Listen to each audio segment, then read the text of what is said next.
Bonjour à toutes et à tous. Aujourd'hui, on va se pencher sur un sujet de santé publique qui est souvent dans l'ombre, mais qui est pourtant très répandu. Les troubles du spectre de l'alcoolisation fœtale, ou TCAF. C'est une condition qui touche des millions de personnes, et la plupart du temps, elle est complètement invisible. Cette question, elle vient d'un père, Joël Chagrenne, et elle est vraiment au cœur de tout. C'est le cri du cœur de tellement de familles qui découvrent, souvent très tard, la cause des difficultés de leur enfant. C'est une question qui expose un énorme manque de sensibilisation. Pour que ce soit bien concret, parlons de Sam. Son père, Joël, nous dit que c'est un super joueur de foot, vraiment doué sur le terrain. Pourtant, dans la vie de tous les jours, Sam galère avec des choses qui peuvent paraître simples. Par exemple, se souvenir des consignes de son coach de la veille ou juste anticiper ce qui va se passer ensuite. Ce décalage est hyper déroutant et c'est une caractéristique très commune des TCAF. Bon, alors les TCAF, qu'est-ce que c'est exactement? On va bien définir ça parce que, franchement, les idées reçues sur le sujet ont la vie dure. Alors, le point le plus important à comprendre, c'est le mot spectre. Ce n'est pas une seule maladie, mais tout un éventail de troubles. La cause, c'est l'exposition à l'alcool pendant la grossesse qui vient perturber le développement du fœtus. Et les conséquences, elles sont là pour toute la vie et elles varient énormément d'une personne à l'autre. Il faut savoir que notre vision de ces troubles a complètement changé avec le temps. Dans les années 70, on se focalisait sur des traits physiques, un visage un peu particulier. Puis, dans les années 90, on a commencé à réaliser que l'impact était bien plus large, que ça touchait le comportement, l'apprentissage, même quand on ne voyait rien. Et aujourd'hui, on sait que c'est un spectre, et que pour la majorité des gens, ça ne se voit pas. Tout se passe dans le cerveau. Et ça, c'est le grand mythe à déconstruire. L'idée qu'on peut voir si quelqu'un a un TCAF. On s'est longtemps accroché à ces traits du visage, mais la réalité, c'est que l'immense majorité des personnes concernées n'a absolument aucun signe visible. L'absence de signe physique ne veut rien dire. Le vrai combat, il est neurologique. Ok, alors allons voir de plus près. Concrètement, qu'est-ce que l'alcool fait au cerveau du fœtus pendant qu'il se développe? C'est vraiment là qu'on trouve l'explication à toutes les difficultés du quotidien. Ce que la science nous montre, c'est que certaines zones sont touchées de manière assez systématique. Déjà, le cerveau lui-même est souvent plus petit. Mais surtout, des régions clés sont très vulnérables. Celles qui connectent les deux hémisphères, celle de la mémoire, ou encore celle qui gère la prise de décision. Prenons le corps calleux. On peut l'imaginer comme une sorte d'autoroute de l'information qui relie les deux côtés du cerveau. Eh bien, chez une personne avec un TCAF, cette autoroute est moins bien construite, elle est sous-développée.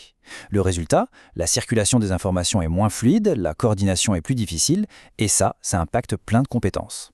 Et là, on en revient à Sam, notre joueur de foot. Son problème de mémoire vient de là. Son hippocampe, le centre de la mémoire, a été touché.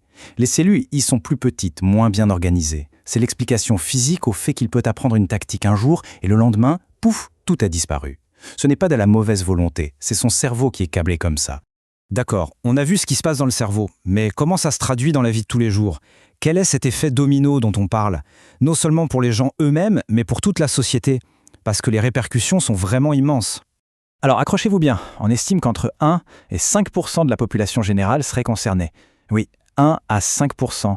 C'est un trouble bien plus courant qu'on ne l'imagine. Ça veut dire des millions de personnes qui vivent avec ça et qui souvent ne savent même pas pourquoi elles ont ces difficultés.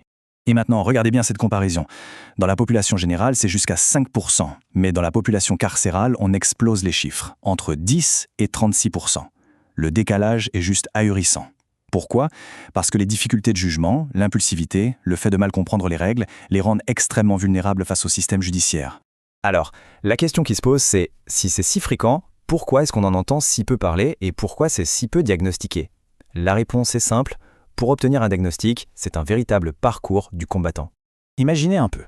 D'abord, il faut trouver une clinique spécialisée. Il y en a très peu, c'est souvent à des heures de route. Ensuite, il faut passer une journée entière d'évaluation super intensive. Et enfin, et c'est un énorme obstacle, il faut souvent pouvoir confirmer l'exposition à l'alcool pendant la grossesse, ce qui n'est pas toujours possible, surtout dans les cas d'adoption. Et au-delà du parcours individuel, c'est tout le système qui met des bâtons dans les roues. Le coût des évaluations, le manque de centres, les critères qui changent d'un endroit à l'autre. Et même la gêne de certains médecins à poser la question de la consommation d'alcool. Tout ça fait que des milliers de personnes restent sans réponse. Bon, tout ça peut sembler assez décourageant, mais le tableau n'est pas tout noir, loin de là. Parce qu'une fois qu'on a un diagnostic, des solutions existent. Et la connaissance, c'est vraiment la première étape vers de vrais progrès. Parfois, les solutions sont d'une simplicité désarmante, mais incroyablement efficace. Tenez, un exemple tout bête, les maths. C'est souvent très compliqué à cause des problèmes de mémoire de travail. Eh bien parfois, il suffit juste de présenter une opération à la verticale plutôt qu'à l'horizontale pour que tout change. C'est un exemple parfait qui montre que le mot-clé, c'est l'adaptation. Et on boucle la boucle en revenant à Joël et Sam. Pour eux, le diagnostic a été une révolution. Joël a suivi des formations, il a appris à comprendre le fonctionnement du cerveau de son fils, à adapter sa façon de communiquer. Ça a transformé leur relation et la vie de Sam. Ça prouve bien que le diagnostic, ce n'est pas une étiquette, c'est un mode d'emploi. Au final, la science a fait des pas de géant. On sait ce que sont les TKF, on sait comment ça affecte le cerveau, et on a des pistes pour aider. Alors, la vraie question n'est peut-être plus scientifique, mais plutôt sociétale. Le véritable frein, est-ce que le manque de connaissances, ou est-ce simplement le silence et le manque de conscience collective face à cette lutte invisible ?